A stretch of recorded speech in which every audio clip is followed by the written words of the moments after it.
नमस्कार मंडळी, मी तुमचा लाडका मित्र वरद विजय चव्हाण आणि मी तुम्हा सर्वांचं माझ्या यूट्यूब चॅनलमध्ये स्वागत करत आहे.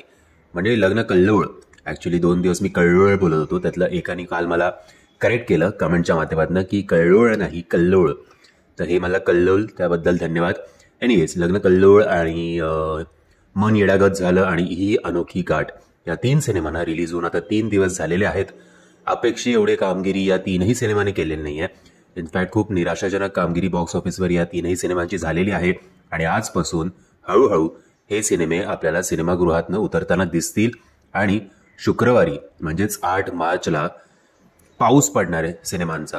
मग ते हिंदी असो मराठी, तर ॲज युजल 4 का 5 मराठी सिनेमे येतात आय थिंक की 8 मार्चला. ते कुठले कुठले त्याच्यावर मी व्हिडिओ बनवीनच, पण याच्यावर एक नजर मारूया की या 3 सिनेमांचं पहिल्या विकेंडला म्हणजे पहिल्या 3 दिवसात किती कलेक्शन झालं आहे ते. आता कालच्या व्हिडिओमध्ये जेव्हा मी डे 2 बॉक्स ऑफिसचा एक व्हिडिओ बनवला होता, त्याची लिंक तुम्हाला खाली देतोय. त्या लिंक थ्रू म्हणजे त्या व्हिडिओ थ्रू तुम्हाला कळेल की कुठकुठल्या साईट्समधनं ही इन्फॉर्मेशन आपल्याला मिळते ते. आणि पुन्हा एकदा तुम्हाला रिमाइंड करू इच्छितो की मी सांगितलेले हे जे काही बॉक्स ऑफिस फिगर्स आहेत ते करेक्ट असतीलच असं नाही, कारण मराठीला कुठल्याही प्रकारचा ट्रेड ॲनालिस्ट नसतो. सो पहिल्या 3 दिवसांमध्ये मन येडागत झालं आणि लग्न कल्लोळ या सिनेमानी जेमतेम 10 लाख रुपयेच कमवलेले आहेत. ते पण फिक्स नाही आहे, कारण काही लोक साईट्स म्हणतात की 5 ते 8 लाख रुपये, काही साईट्स म्हणतात की 10 लाख रुपये.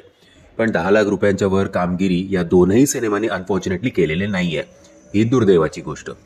आता येऊया ही अनोखी घाट या सिनेमाकडे. विविध साईट्सनुसार, खास करून salchinik.com या साईटनुसार पहिल्या दिवशी ही अनोखी घाट या सिनेमाने कमवलेले होते 10 लाख, दुसऱ्या दिवशी शनिवारी 15 लाख, तर तिसऱ्या दिवशी रविवारी 18 लाख रुपये. असं करत फर्स्ट वीकेंड कलेक्शन फक्त आणि फक्त 43 लाख रुपयांचं आहे. सो ऑब्व्हियसली हे सगळे सिनेमे फ्लॉपकडेच जात आहेत आणि आता भविष्यच नाही आहे या सिनेमांचं, अनफॉर्च्युनेटली असं म्हणायला लागेल. सो मराठी प्रेक्षकांनी या 3ही सिनेमांकडे पाठ फिरवली आहे आणि आशा करूया की बॉक्स ऑफिसवर नाही तर नाही, पण जेव्हा हे सिनेमे OTTवर येतील तेव्हा तरी या सिनेमांना चांगले व्ह्यूज मिळतील. कारण आपले सिनेमे सॅटेलाइट राईट्स थ्रू विकत घेतले जात नाहीत, कारण डिमांडच नाही आहे मराठी सिनेमांना. इतकी आपली वाईट परिस्थिती आहे सध्या. आपल्याला पे पर व्ह्यू असं प्रोड्युसरना पेमेंट मिळतं जेव्हा हे सिनेमे OTTवर येतात तेव्हा. त्यामुळे तेव्हा तरी आपण या सिनेमांना सपोर्ट करूया अशी आशा करतो. म्हणजे आपलं प्रथम एम पाहिजे ॲक्च्युली थिएटरमध्ये जाऊन बघण्याचा, पण आता ते होत नाही, तर ॲटलिस्ट OTTवर तरी सपोर्ट करूया. म्हणजे मी आशा करतो तुम्हाला हा व्हिडिओ आवडला असेल. जर तुम्हाला हा व्हिडिओ आवडला असेल तर प्लीज या व्हिडिओला लाईक, शेअर आणि चॅनलला सबस्क्राईब करायला विसरू नका. जय हिंद, जय महाराष्ट्र.